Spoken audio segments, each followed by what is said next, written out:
ইরানের বর্তমান পরিস্থিতি, উত্তেজনা ও আন্তর্জাতিক প্রতিক্রিয়া। 20 অক্টোবর 2025 প্রতিবেদন, আরজে মিডিয়া। মধ্যপ্রাচ্যের ভূরাজনৈতিক উত্তেজনা আবারও চরম পর্যায়ে পৌঁছেছে। সাম্প্রতিক ঘটনাবলিতে ইরান একাধিকবার আন্তর্জাতিক সংবাদমাধ্যমের শিরোনাম হয়েছে।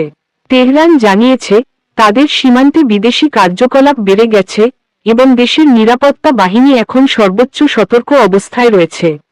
ইরানের প্রতিরক্ষামন্ত্রী আজ সকালে এক বিবৃতিতে বলেন, এর থেকে বড়, আমরা কারো সঙ্গে সংঘাত চাই না, তবে জাতীয় নিরাপত্তা ও সার্বভৌমত্ব রক্ষায় আমরা কোনো আপোস করব না।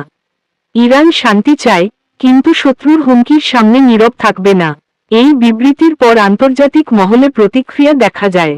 যুক্তরাষ্ট্র ও ইউরোপীয় দেশগুলো পরিস্থিতি নিবিড়ভাবে পর্যবেক্ষণ করছে। জাতিসংঘের মহাসচিব শান্তি ও সংলাপের আহ্বান জানিয়ে বলেন, এর থেকে বড়, এই মুহূর্তে উত্তেজনা নয়, সংলাপই একমাত্র সমাধান হতে পারে। অন্যদিকে, তেহরানের সাধারণ নাগরিকরা শান্তিপূর্ণ ভবিষ্যতের আশায় রয়েছে। অনেকেই সামাজিক যোগাযোগ মাধ্যমে যুদ্ধবিরোধী বার্তা ছড়িয়ে দিচ্ছেন।